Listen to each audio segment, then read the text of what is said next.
विदर्भातील आत्महत्याग्रस्त शेतकऱ्यांच्या पत्नी मुंबईच्या सहलीवर आल्यात आणि या महिला शेतकऱ्यांनी शिवतीर्थवर जाऊन राज ठाकरेंची भेट घेतली आहे। या महिला शेतकरी 3 दिवस जीवाची मुंबई सहलीवर आलेल्या आहेत। या सहली दरम्यान त्या विविध राजकीय नेत्यांची भेट घेऊन त्यांच्याशी चर्चा करणार आहेत, तसंच आपली व्यथा सुद्धा त्यांच्यापुढे मांडणार आहेत। आत्महत्याग्रस्त शेतकऱ्यांच्या पत्नी या मुंबईमध्ये आलेल्या आहेत। त्यांनी शिवतीर्थवर राज ठाकरेंची भेट घेतली आणि आपल्या व्यथा त्यांच्यासमोर मांडलेल्या आहेत। 30 महिला जीवाची मुंबई या सहलीवर आलेल्या आहेत आणि यावेळी त्यांनी शिवतीर्थ या राज ठाकरेंच्या निवासस्थानी जाऊन त्यांची भेट घेतली आहे। अनेक नेत्यांची त्या भेट घेणार आहेत आणि आपल्या व्यथा मांडणार आहेत। तर विदर्भातल्या या 30 शेतकऱ्यांच्या पत्नी आहेत, ज्या मुंबईच्या सध्या दौऱ्यावर आहेत। सहलीवर त्या आलेल्या आहेत आणि या दरम्यानच त्यांनी राज ठाकरेंपुढे आपली व्यथा कथन केलेली आहे।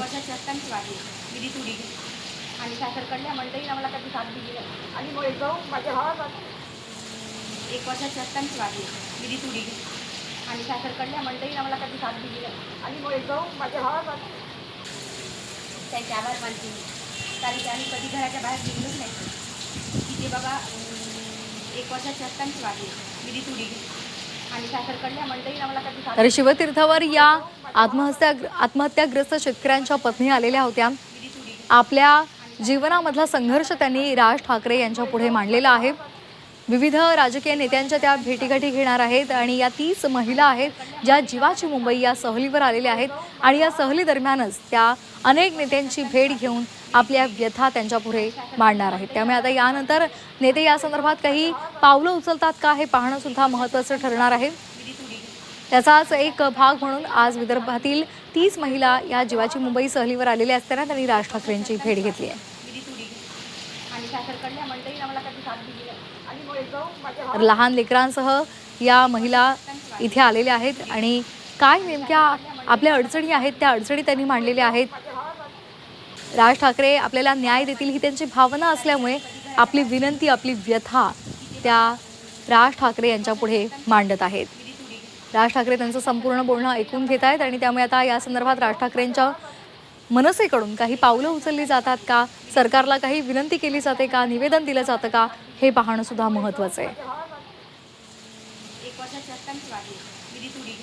आत्महत्याग्रस्त शेतकऱ्यांच्या या पत्नी आहेत आणि या दौऱ्यादरम्यान, मुंबईच्या सहली दरम्यान त्यांनी राज ठाकरेंना भेटून आपली कर्मकहाणी, आपली व्यथा सांगितलेली आहे।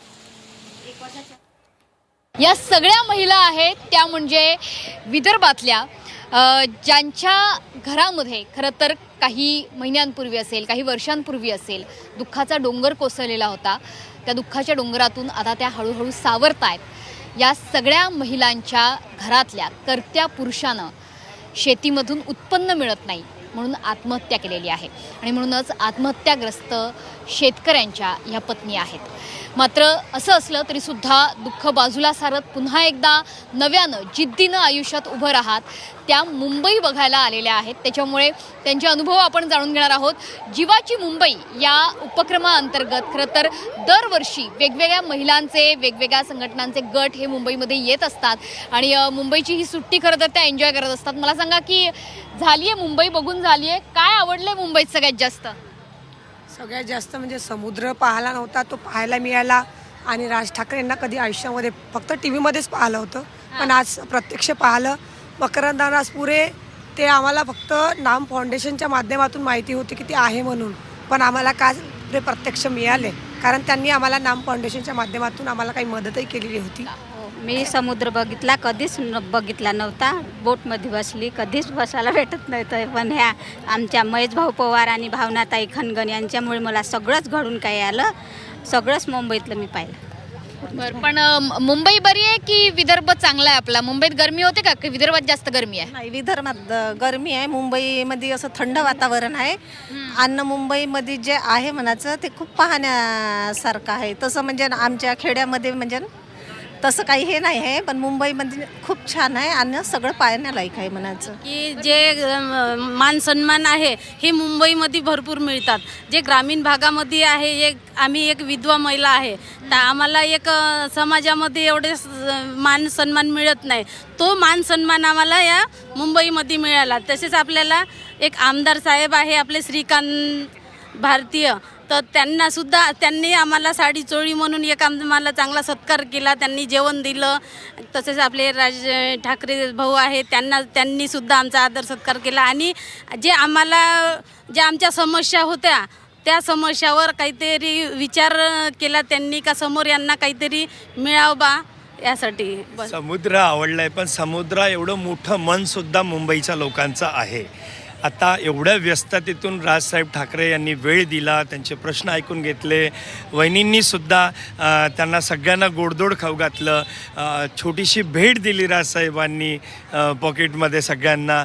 मान सन्मान करतायत मुंबई. बडे दिलो की है मुंबई, ऐसा बडे दिलवालो की है बडे मुंबई. दिलवालो की है मुंबई.